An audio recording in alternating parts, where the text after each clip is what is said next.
Yo, what's up everyone? This is the JRPG Beast back with another video.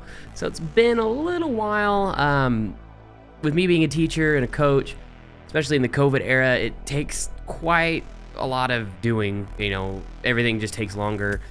We're in mid-basketball season, so my time is a little bit more limited than what I might normally be.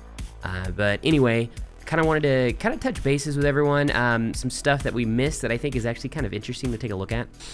One thing in particular, this is dating back a little bit a while, so sorry for the slow poke here, but looking at some of these trademarks that were filed by Square Enix, here, we're looking back in December, there was two in particular that really kind of caught everybody's attention. We're looking at one for Ever Crisis and the other one for the First Soldier.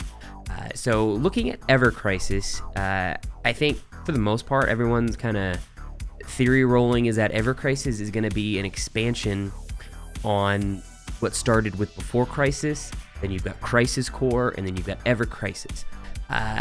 That's potential. Before Crisis was a mobile-only game, I believe, that was only released in Japan, so it wasn't actually released here in the States.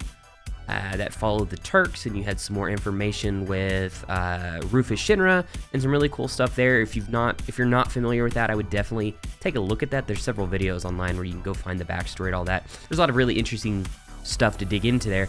And then but I think potentially what you're looking at here, that could potentially be the name for Final Fantasy VII Remake Part 2.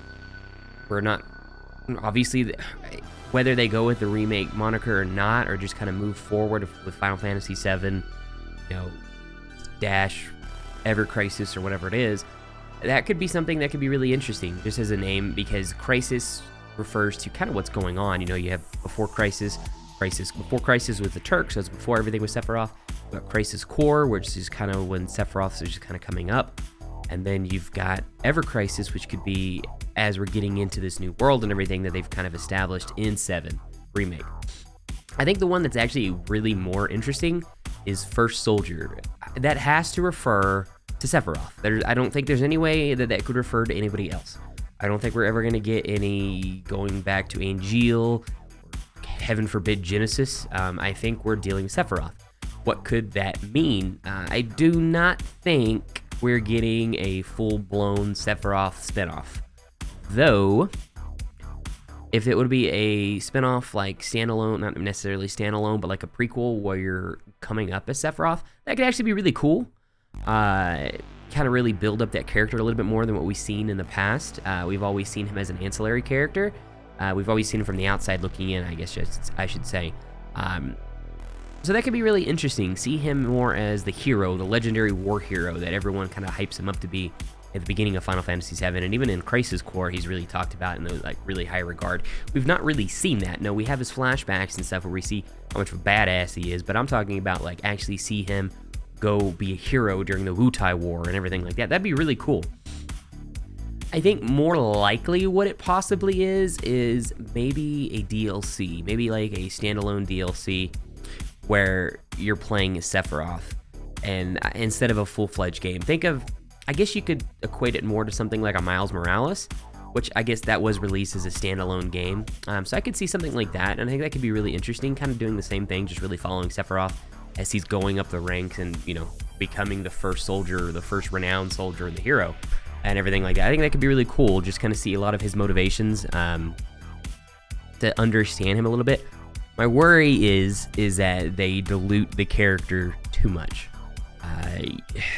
Bringing back a reference to Star Wars, everyone thought they wanted to see the background for Darth Vader, and so we saw the background for Darth Vader, and it wasn't very good. Anakin Skywalker wasn't done well in the prequels and everything like that, and I think everyone knows that, with the exception of Clone Wars, which we're not counting, really just counting the mainstream movies, which Clone Wars was great, to get off that tangent. But I think that could be something that's interesting, but something I would be very cautiously optimistic about. I would prefer it if Tetsuya Nomura stayed his dirty little Kingdom Hearts bullshit hands off of it. That would be lovely. Let someone else go deal with that, and use really a lot of that same battle system that they really incorporated in Final Fantasy VII and take that over and let someone else kind of run with Sephiroth. That could be cool. That could be really, really cool. I think ultimately that's more on the lines of what it'll be. Will be some type of a standalone DLC where you could go play as Sephiroth, or it could be the title for Part 2. Maybe we take a big step in the Sephiroth shoes. I've theorized here before on another video that I think the opening to Final Fantasy VII Remake Part 2, whatever they end up ultimately calling it, is going to jump right into the calm flashback scene.